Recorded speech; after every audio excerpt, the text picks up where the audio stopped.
Off and say good evening and welcome. It's Thursday evening. It's 10 p.m. It's almost the weekend. You know what that means? It's time for the meetup with me, Rich Lubonwa, bringing you in there with the one of the wedding jams. You know, like if you're a wedding DJ and you don't have this jam in your bag, you're not a DJ at all. Why am I playing this song? You ask, because the guy that I've got on today, I feel that he's one of those wedding jazz aficionados. You know that that comes to the wedding to jazz. Before he leaves the pose, he's jazzing out the shower. He's jazzing. You know what I mean? He's jazzing in the line, waiting for a chow. He's just jazzing. Francine Walters, hello everybody. Hello Calvin. Hello Aileen. Jerenice. Are we people who say mornings? You know, there's a colored person when he says mornings, regardless of the time of day. We will say morning anytime. Okay, Dean. All those who are here for the first time, welcome. Thanks for coming through. What kind? Those who are here for the second to third time, what kind? And thanks for coming back, bruh. I appreciate you.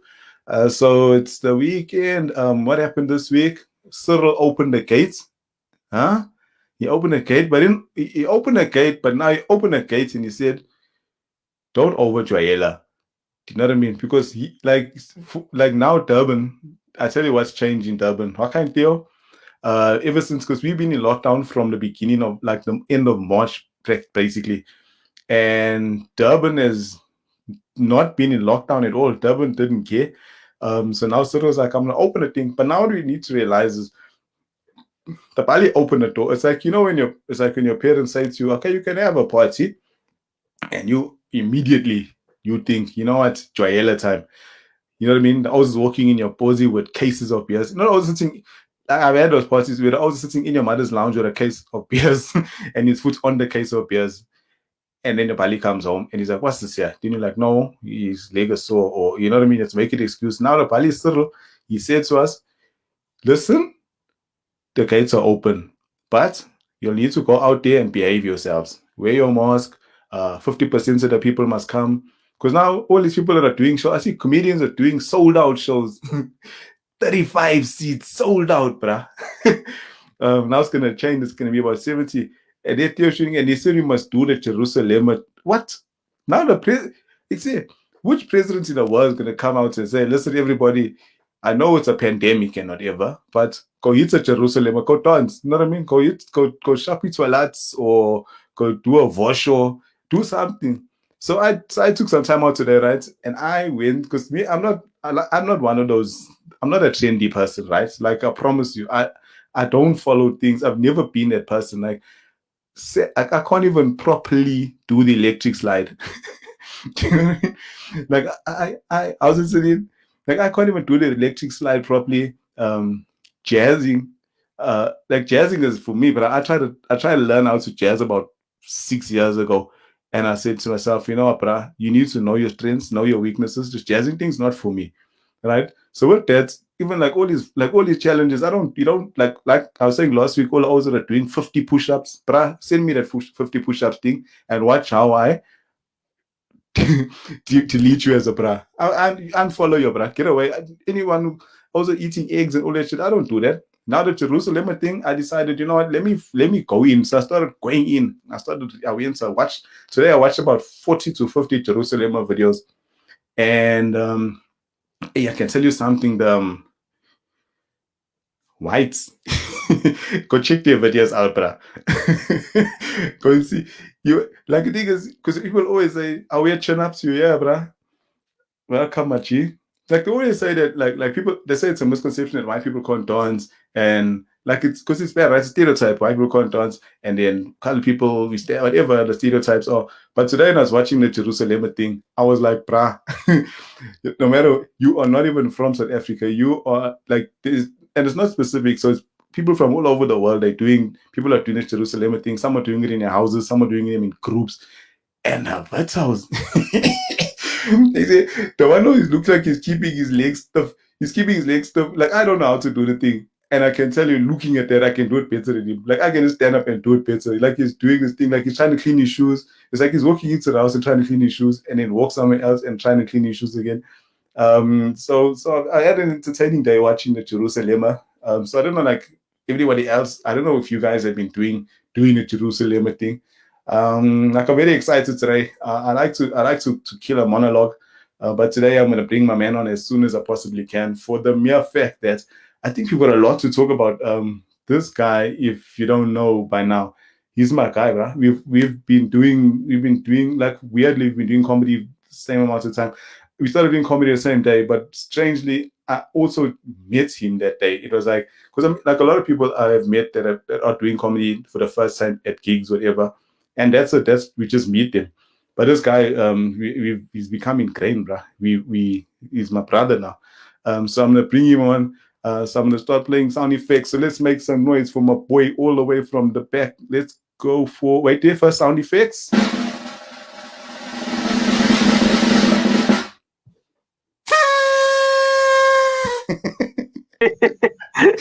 Sure.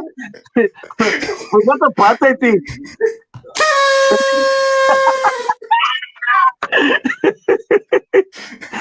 You say, wait, ladies and gentlemen. I just want to say hello and good evening to everybody. But just now during your monologue, you know what you're making me think of?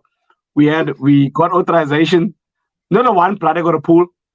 Well, you from Newton Park, so I think everybody got pools there, right? But like in Meredith, there was only like 2 people that had pools. So the one brother that had a pool, we got authorization from Miss Bali to have a pool party on New Year's Eve. But like we were at that age, you know, like when you're 18, 19, we're like, you're grown up now. Like, you're not grown up, but the Bali's like, okay, boys will be boys, kind of a thing. And right. So he said we can have a small pool party. And we were in the pool, and the Pali said we can Alex, eh? And like he knew we were gonna drink. And I'll never forget the look on Bride's Pali's face when he came in and saw somebody pouring like a shot. He called Bride, said, Bride, come here, boy. I told you that you can have a party. I told you that it's fine that you can have some drinks. But now this boy is drinking hot liquor. You know what he said? Hot liquor.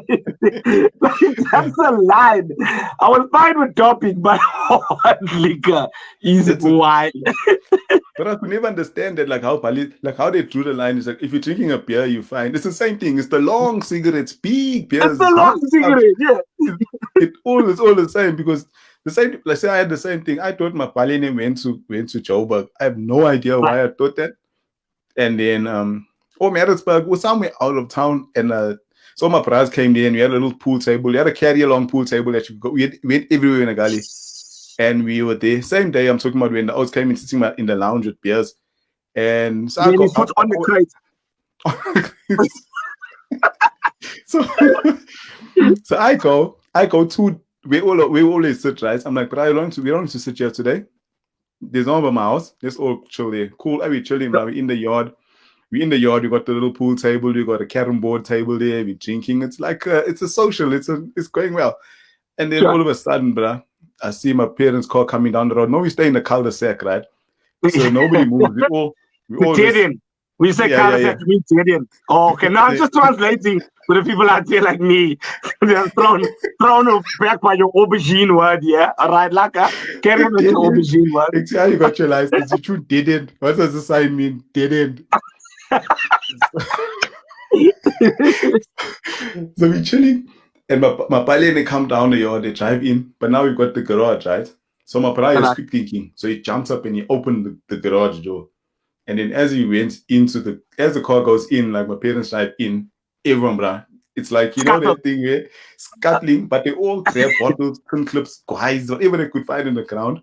They ran around the corner, they dumped it there. But I mean, this is like 20, 30, 40 seconds max before some of Pali jumps out the cab. Sure. They all come back into their positions, chilling, like just chilling. My Pali came out the cab like Magnum PI, just looking around. Looking under the table, he's looking at us. He's like, so many O's in here, just sitting here looking at each other playing. No, yeah, he knows it. He knows that wasn't what was happening. He knows for sure. You're right. So he went around the side of the house. It's pretty dark there. He goes around the side of the house. He comes back. He tunes. You're sitting here. Someone left a case of beers right around the corner. A full case. Oh man. Yeah. So, so I always got bored. Like I didn't do things. I never used to do things because I got bored. Like when I tried to do something, I got bored. I tried to smoke wise, I got bored. Like everything, I stole my parents' car, I got bored. Like I don't anything I think that's did. just you. I think everybody got but just like how involved you get after you get but is the thing. Because I don't know. You see what happens? Any owner successfully stole a police car will do it again. And that's the problem. Like if you get away with the first time, you just keep doing it until eventually you get but. Like there's Yeah, no yeah. other way around it. Yeah. Can Hey, Warren? I it's the first day. Number one. First day. Because I used to take the car, I used to move the car around in the road and I never used to leave the road. So I used to operate in the road. And then one day my pally came. He said, "You washed the car?" I said, "Yes." He said, "How you took it out?" So I said, "Show me." So I jump in the car, reverse it out. Yeah. He says, "Okay, you can drive." I said, "Yeah." He's like, "Who taught you?" I said, "You, I watch you. I just know how to do this thing." And Sweet, he said, "Okay, sweet go." story. Yeah. He said, "Go pick up your mother." Now my mother used to go to aerobics. You know the colored Kalis always have one auntie that does Yes. keep fit. That's what they call it, keep fit. Yeah. so, so we find so bruh, I drove straight to the ground. And my brother, we were playing the soccer training, whatever. So I didn't go to soccer because I was bad to drive. And I picked up my brother, drove to Cabo Joe where we used to stay, dropped him off there, came down. Little did I know, bruh, I drove past my old lady that time. Oh, you can't go. Oh, right, shot. Yeah. On the detour. Yes, bruh. Then I came rushing back now. But I was driving for us. And I came back, I saw her. Then she's like, she jumps in, she keeps quiet. She says, "How come you're driving?" So, nah, How come you driving this wild? Yo, when I got home, bruh, yes. Hey, 100 rand. Have you ever 100 rand purchase, bruh? Oh Stories yeah, for for sure. days. Oh, for sure. That's all of our lives. You know, but it's weird, like commonalities between like Breno stories. You're talking about like, so you learn to drive in Newlands, right? I'm from Ridge, went to school in Wentworth, live in Sydenham now. But for some reason, I learned to drive in Newlands there by the parking, there by the thing there in the top.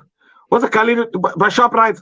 Yeah. In my section. In the park. Yeah. Why did I come all the way to Newlands to learn how to drive, right? Like there's plenty of places to drive out in the beach. Try to try. Was it at Indian Valley? Bro, you're asking me a lot now. Let me tell you, my life, I stayed in Newlands for a short while. What car did you go? It was a Mazda. Was it Uno? A Mazda. Yeah. There's a car guy. Now, I still spark Mazdas like now to this day for that reason because like, you know, there's that comfort. But do you remember also that time when I was there, my main place I used to drive to was in Sawfish.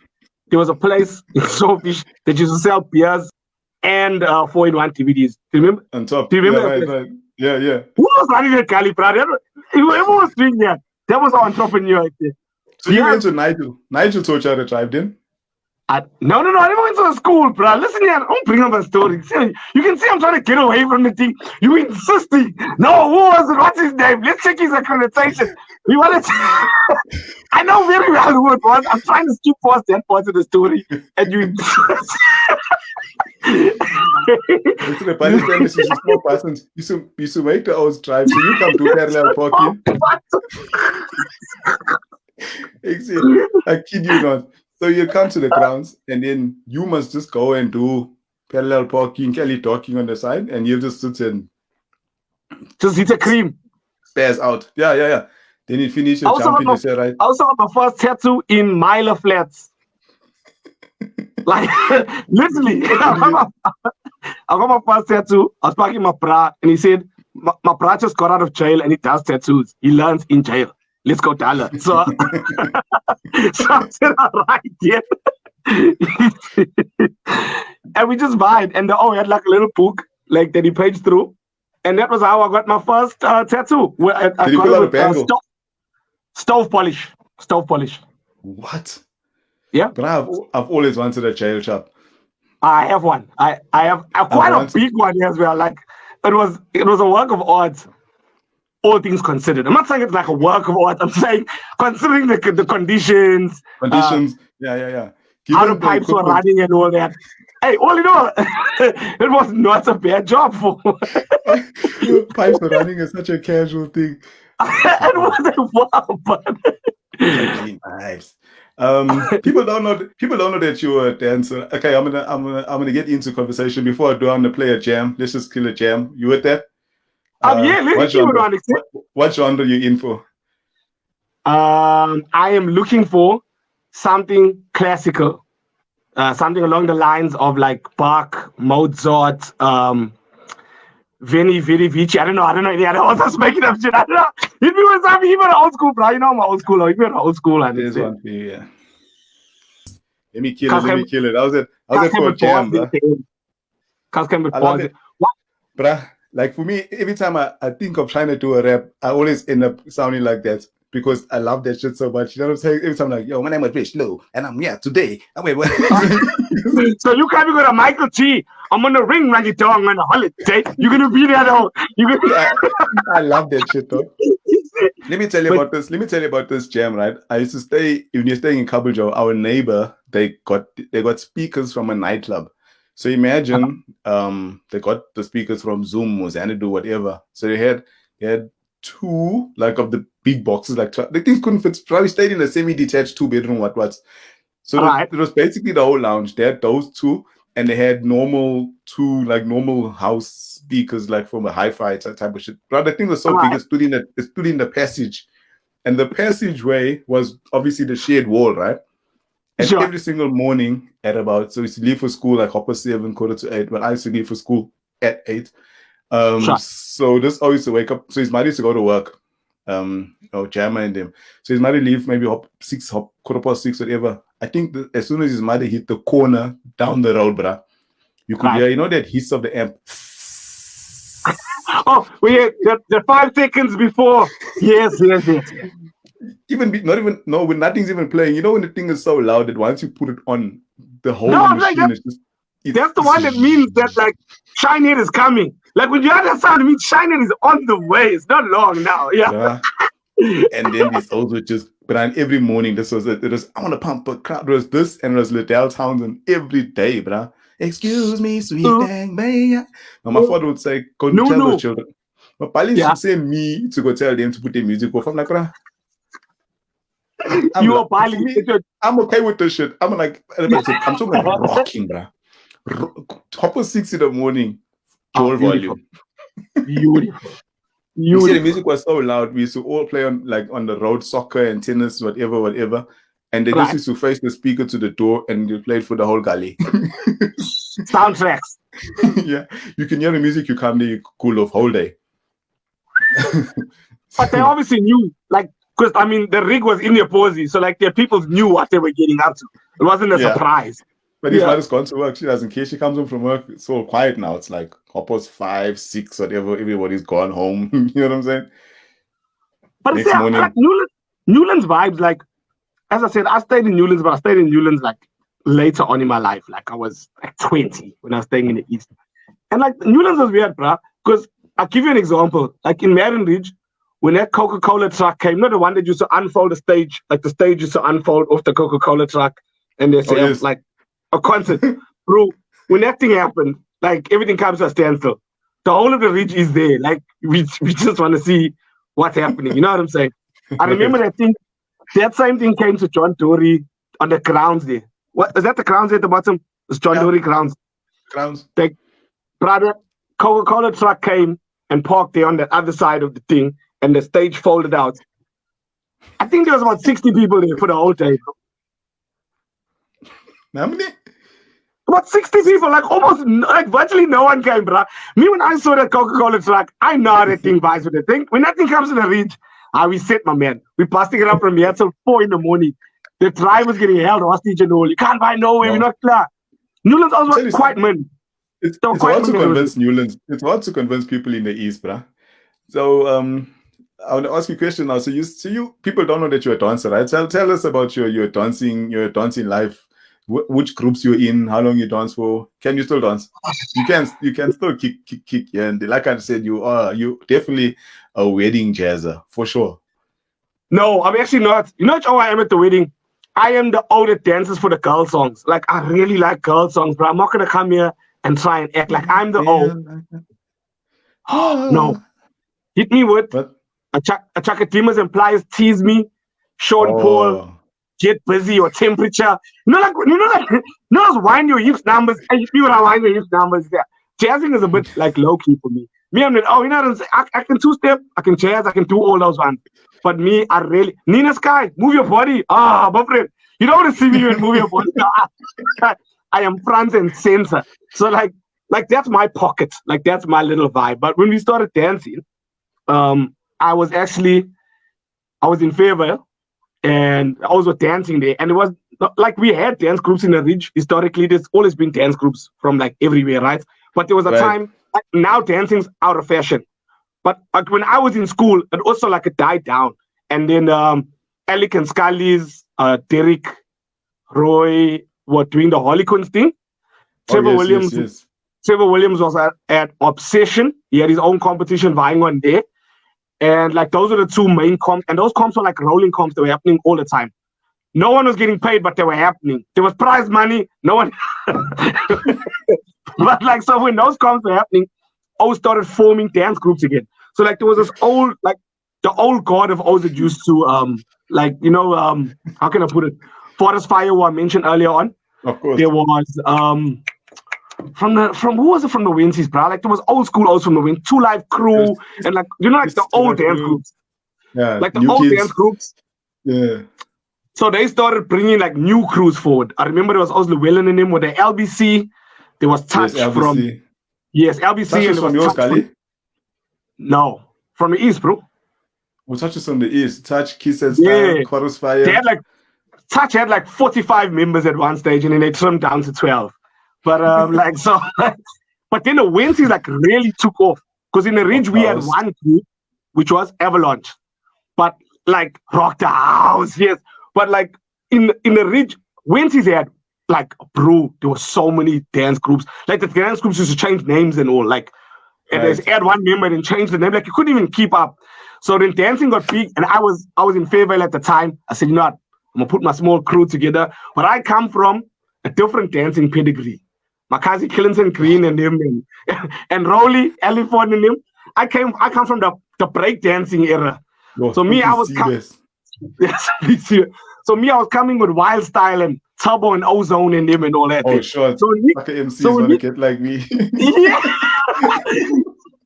So when we were like the Rocksteady crew, you know, like the old like B-boy O's, we were doing that stuff, right? So when we landed, like dancing had evolved now. Like we were in that Usher kind of like very much like what you see now. You got served vibes, Right. like Yeah, around yeah. that time. So we came out and we were doing like, you know, the B-boy thing, and O's used to rip us out, bro. Look at you though. But we just loved it so much, we just stuck with it, bro. And so You know, Clinton Green was Michael Jackson. Yeah? Clinton Green was Yes. Michael Jackson, right?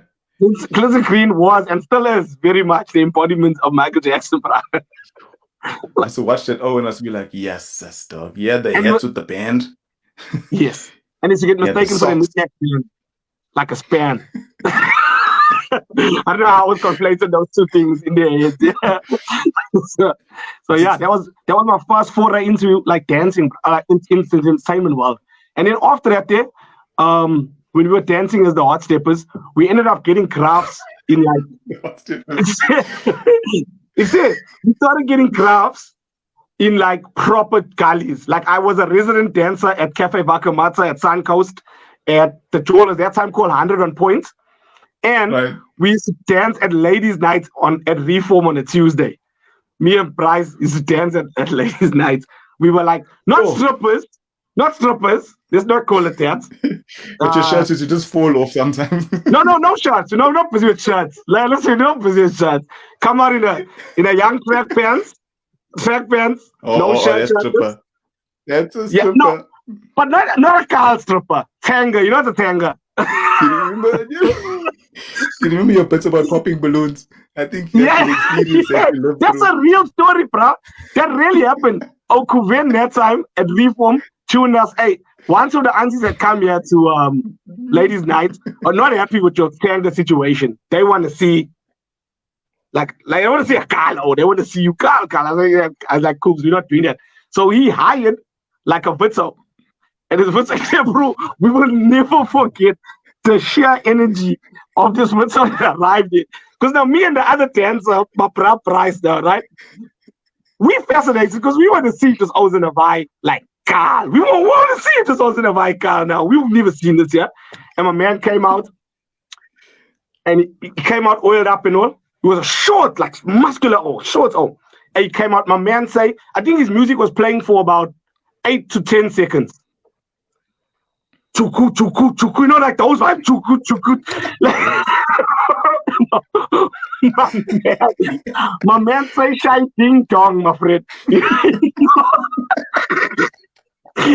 know, do you know the strong men's health clinic adverts? Oh, that he was moving with.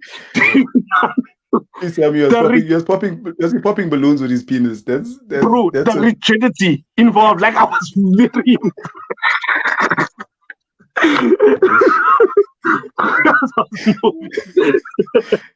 Guys was moving.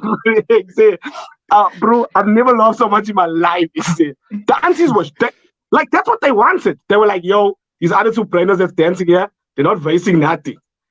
Right. But when they saw what Kaz was working with, you, it was a wild night. It was a wild night. Yes. So you were ready for thing. You were ready for stage and for performing then, because you went full. Let's say you almost went a full. You went the 90% Monty.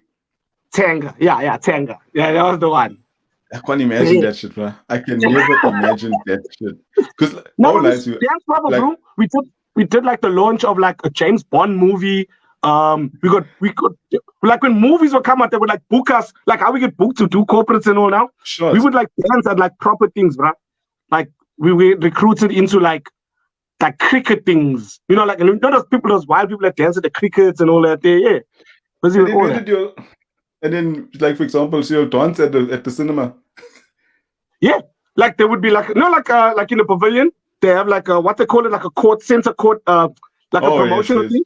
So like the movies coming out, so we would come there in that fountain thing there, and they would make us smile like every 5 minutes with East Coast Radio wildly, like now that I remember, but it was with East Coast Radio, bruh. So like every hour we would come out and dance twice, and then they took us to number. Oh, bruh, it was 112 over. What is this? Numbers in your pocket. I remember when you. And then they took us to Chatswood Fair. We swiped with the East Coast Radio bus at the stage there at Chatswood Fair. And like we were busy, bro. We were making money. Like we were graphic. That's crazy, bro. So with that, so like I've known you the longest time, right? And I consider you my bro, right? And we've been doing everything we do is being aligned. And I've realized when I was kind of thinking about what we're gonna chat about. Like for me, a lot of people have heard my story many times, right? My story is always out there. No one really I don't ever see your story, right? Like about like how you got into comedy, where was your interest, what sparked your interest, where, like for me, I always tell the story about my dad used to make me tell jokes. I said my dad used to buy me a joke book every Christmas, every birthday. I had joke books for days. When he's browser topping, I would be like, after a while, he called me over, like, come tell him jokes. And I always had jokes. And I never thought I'd be doing comedy, right? It just happened kind of someday. So what's your story? What's your backstory? Tell me about like how you got into comedy. Who was your hero? Like what was the thing that got you in, bruh? We're not allowed to say it now, but I'm gonna say it anyway because it is what it is, and history has proved it to be wild. But how I actually got into comedy was Bill Cosby. Nice. Mapali had quite an LP collection. Mapali is also a music lover, you know, and he had quite a big LP collection. And as part of that LP collection, he had 2 Bill Cosby comedy LPs. And he would, say my man used to love that thing. So put it on and like I memorized. That's how many times I listened to that thing. And I'll never forget. Is it? Yeah, Bill Cosby, but I was into that thing. Yeah. And then in the early 90s, the Eddie Murphy Raw got unbanned. Remember that thing was Right. it was banned, bro, and that thing was Yes. unbanned. Funny And enough, when my Eddie buddy had a tape like that. My buddy had the raw tape, and we never used yeah, to listen to it because he used to listen to it with his friends, but we could hear him. But when they would go, I'd put that shit in and listen through the whole thing, and then make a mistake now and tell a joke when he's there. I know that was the wild thing. That was the wild thing about it. Because if you think back now, Eddie Murphy's role was super inappropriate, bruh. And Yeah. Mapali, as a school teacher, was quite like Mapali was quite a tightly wound Pali. Like Mapali wasn't one for nonsense. But for some reason, I think maybe because of how much him and I bonded over the Bill Cosby thing, the moment he listened to that Eddie Murphy thing, he called me. He said, "Yo, come listen." I was like 10, bro, and I'm listening to the P word, all the words. And Yeah, yeah, Mapali, yeah. he never made the fact that content was way above what I was. He never made that an issue. Like he was Right. just he wanted to share the comedy with me because Right. we bonded over comedy. So from there we watched Delirious. We went backwards because we started with Raw, then we got Delirious, and then we Right. got the Richard Pryor one. And like we would get the stuff and we would just watch it. And then Video Town started keeping like stand-up comedy sections. Like Video Oh Town yes. in Pinetown had like a small Yes. area where a small stand-up comedy thing. And that's where I lost my Bali. Because my Bali, he only wanted to hear like that raw black shit. Like he was not interested in Jerry Seinfeld. Like no matter how much I tried to play Jerry Seinfeld, he was like, yeah, I'm good. I'm fine. Right. Call me when you're watching something lacquer. So that was when I started branching out on my own and listening to Brew. There was an old called Bob Odenkirk that I would get his thing. Like I was listening to like whoever was there on that Video Town thing because it was 5 for 20 rand.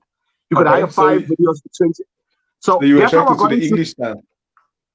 anything, bro. Like as long as it was comedy, I was watching it.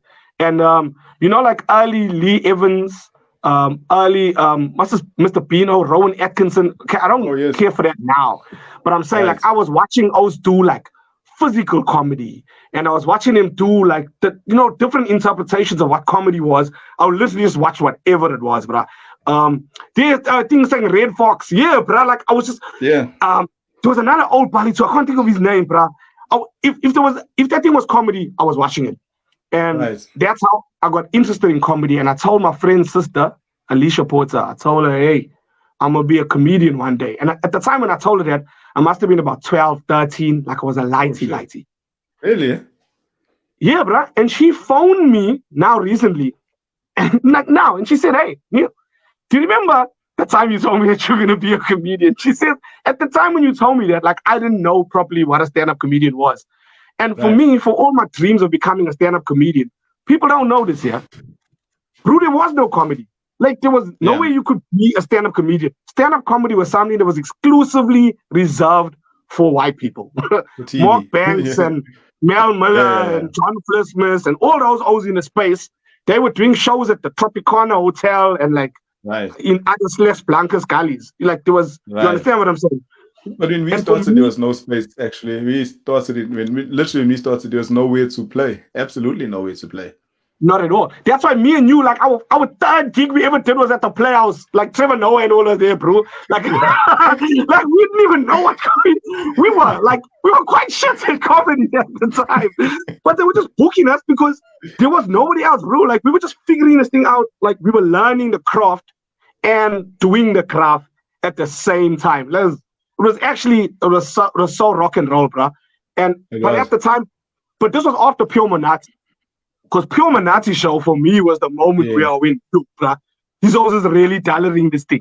But I don't Right. know if you remember before Pure Manati, there was a show on SABC 3, which used to come on at like 10 o'clock on like an odd day.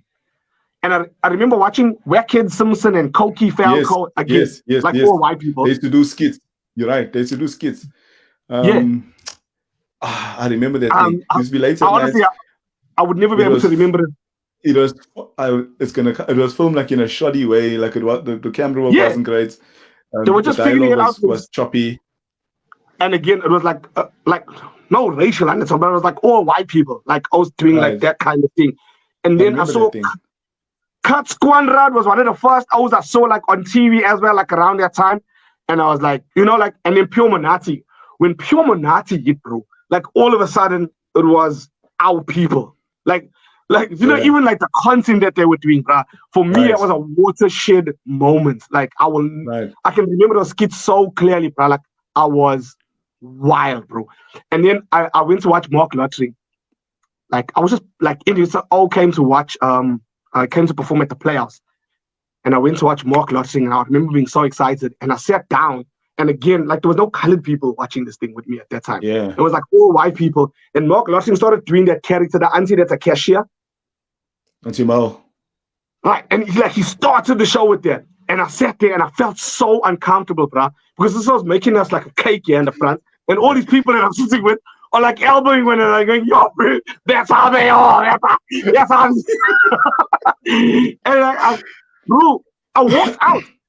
I got up and I walked out. I was so mad, bro. I was like, this was making us like a snare, yeah, in front of these people. And Right.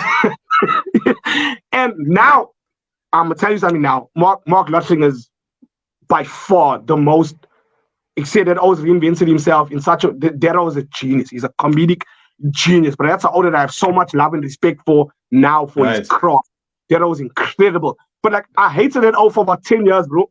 Because I'm like, how he But made me look like cakes in front of people. yeah, I was also, for me, weirdly enough, my auntie used to work at the Players, so she used to do styling for John Flismus and for Mark Banks. So Mark Banks knows my auntie.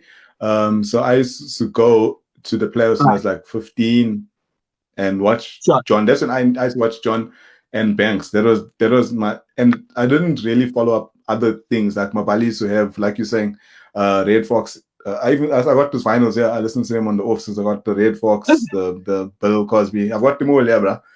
Sure. And also the Raw. And then I used to watch John, but I used to, like watch John and be like, what the hell is going on? Like like when I used to leave there, I couldn't, my mind used to be like, what is going on now? There's a lot Sure. going on, right? And it was just like like I said, my pilot's into the comedy, but into to such a degree that I was doing free shows for his brass for years, bruh. Like I was. So you were seasoned by the time we twisted lemon. That's why you were moving like that. You were in your comfort zone.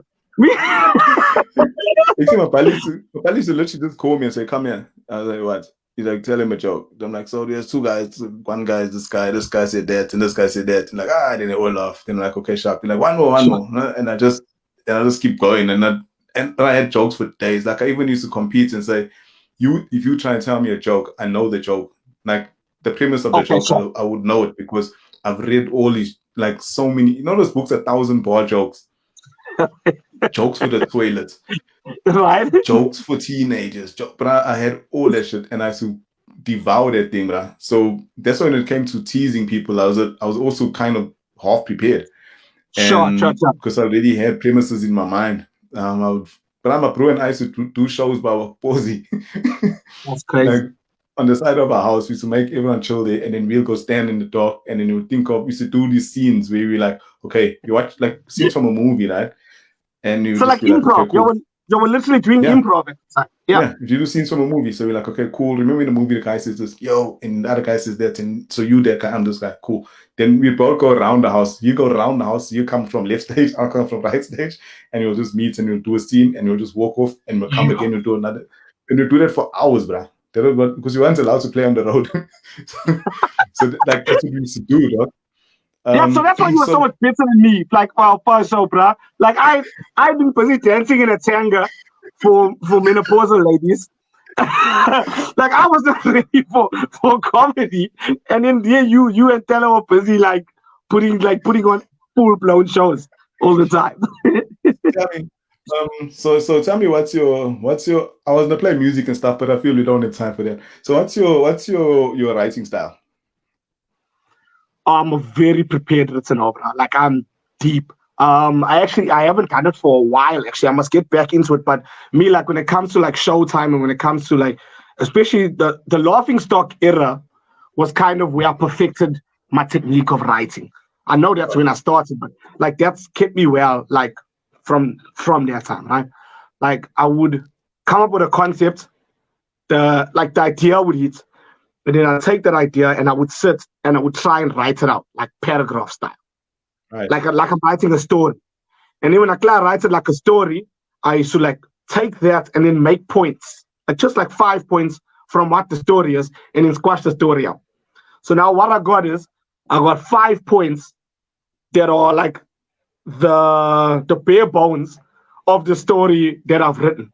So I'll take a Sure. premise, a situation, or like a recollection of a real thing that happened, and then embellish it like fully, like add things on to make it more ridiculous, add things on to make it Yeah. more grounded, and then try and break that down into a line with 2 dashes related to like that line.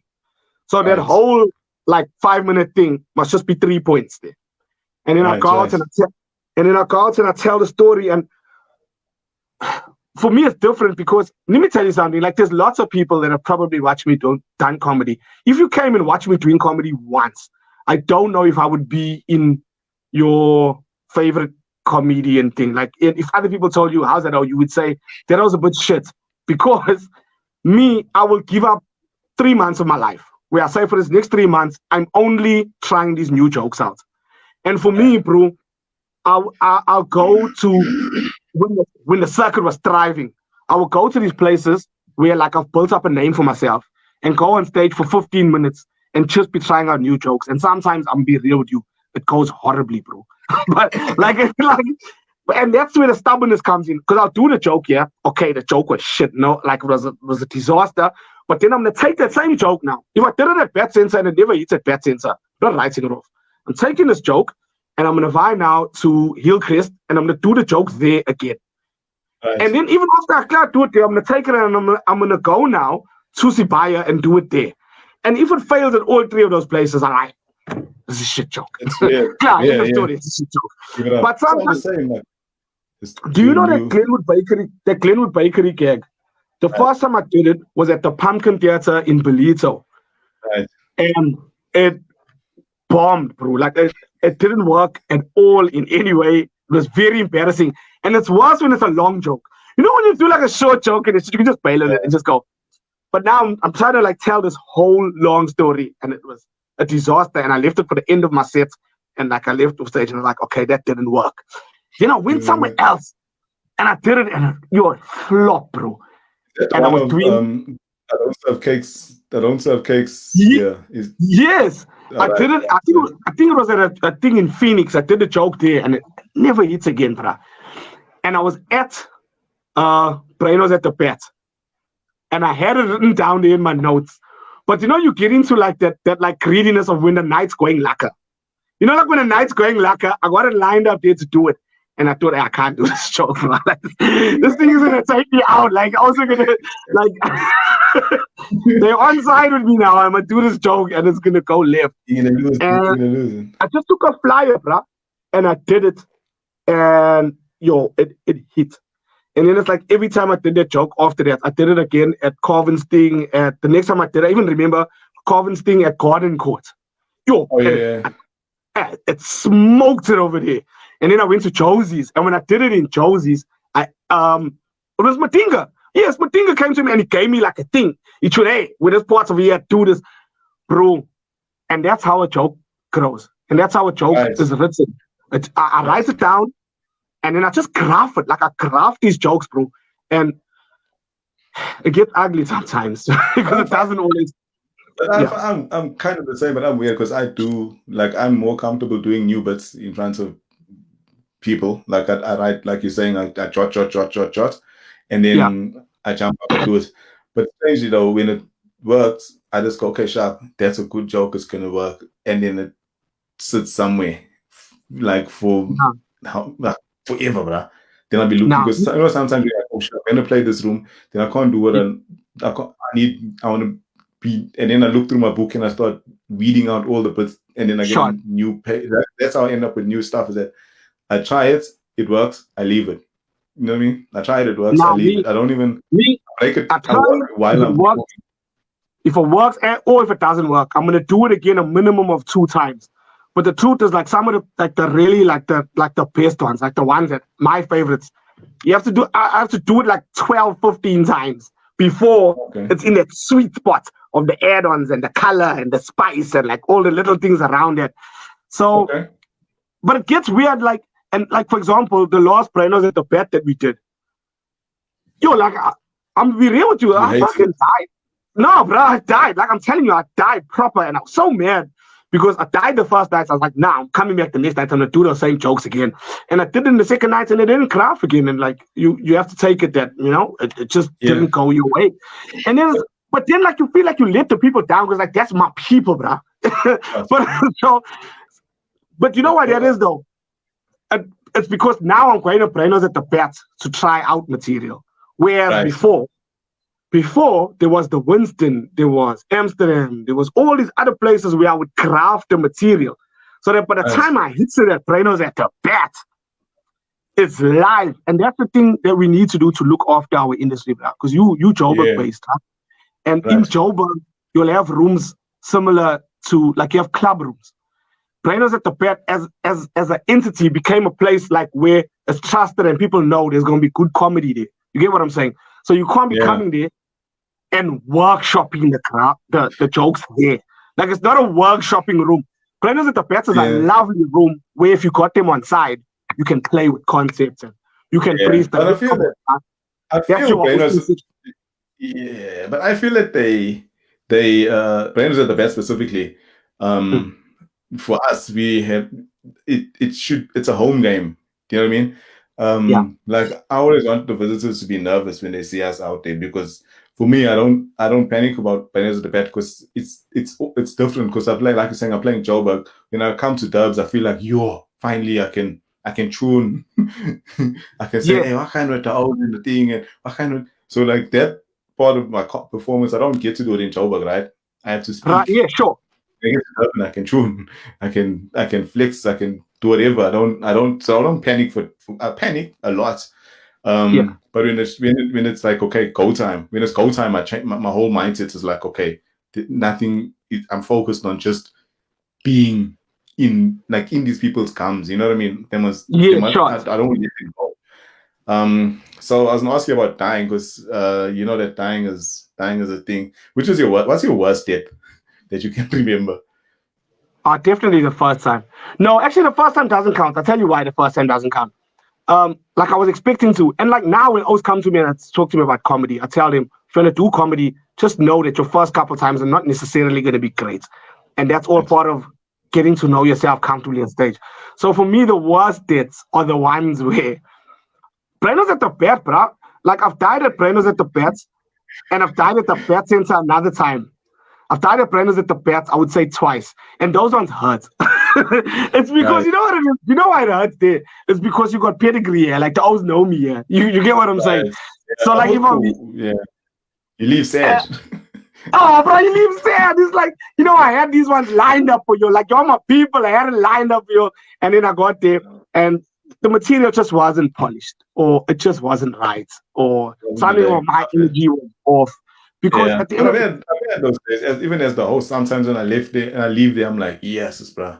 Tomorrow I'm sleeping in. I'm gonna have to yeah, start the day slowly.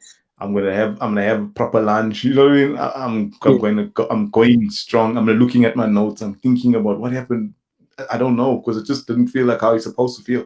You know what I Nah, mean? because yes, those And ones hurt the most, bro. Because as you say, that's home, that's our people, that's our thing that we craft. yeah, So those ones hurt the most. But like in terms of the most spectacular, is the one where I found the O. The O had booked me. Me and you were booked for a thing for like a week. I think it was a solid week.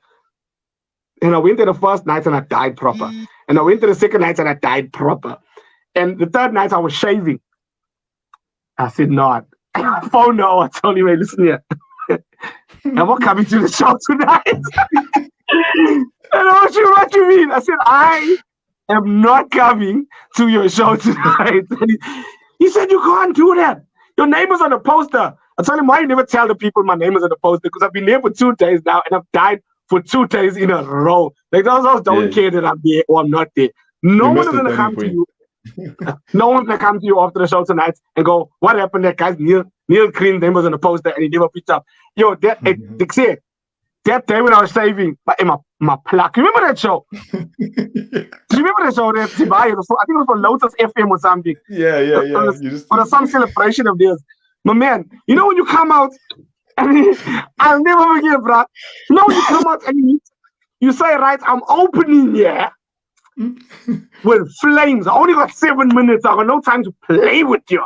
So I'm coming out here. I'm saying, yes, what kind? I'm going to hit him with sale groceries up front. And you come out with confidence. And the joke, like it leaves your lips and just falls. It just lands there by your feet. It doesn't make it off the stage. It does not go into the audience at all. Yeah, And I was no, like, then you're like, oh, you didn't like that one. I got for y'all. Let me tell you about these racist dogs. and you hit it with gusto, bruh. A fiery joke, bruh. A joke that has brought the house down many nights all around this country. Well, Durban and Joburg. But I mean, that's all around the country. And I'm dancing for your audience buyer, and you're looking at me like I'm mad, bruh. Like I'm a science teacher or something. That's So, the yes. thing. That was legendary. Dying 2 nights in a row and giving up. I just gave up. Yeah, but we only got like 3 minutes. Let's just quickly run through East Coast Radio. How you got in there? How does it feel now that you're a local celebrity? Do you feel celebritized now that you on East Coast? I feel like it's done good for your image, bruh. It's exposed me to other people, but there's actually very little crosstalk. Do you know, like people know me from the radio and people know me from comedy. Like there's it's not a big overlap of people that go, hey, you on East Coast Radio now? Now we like your comedy more. Like, like that's like there's they don't the buy two into your personality. Yeah, that's the two worlds are very separate, bro. But I've enjoyed my time here at East Coast, and I as a broadcaster, it's luck, but it's a whole new world. As you hear on radio of color now, and you're on your third one, and you'll see, bro. You're gonna enjoy. It's a very different sphere of operations, bro. Very different. Yeah, this is like for me the first one. I wanted to cry, bro. It felt very scary. I even sent you a message. I'm like, hey, bro, now. Nah, it's very much like comedy. You're gonna learn your own internal rhythm, your own internal style. Just the more you do it, the more to come across. And like you say, you must play the music. I know the Oz is here for the music, but also you're such a good like host, and you must play to your strength, bro. I'm sure it must ask the people, tune him afterwards, hey, do you want me to play more music or what? But this conversation meets up the way it is now is lucky, bro. Yeah, because I want to play music, but I know sometimes like I know that there's gonna be no space for music because like I haven't even spoken about like your highlights, being in movies.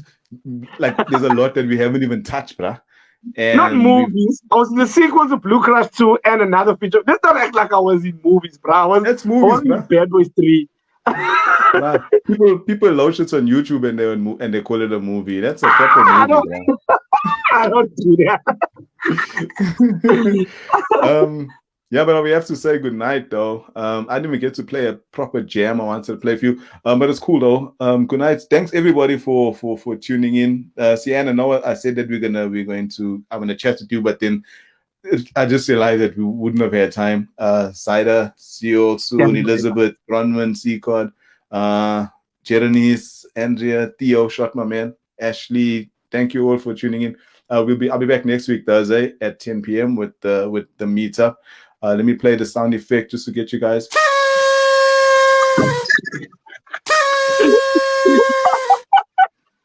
Make sure the party was lit. Thanks again. Enjoy the rest of your week, and I'll catch you next week. Away. Sorry.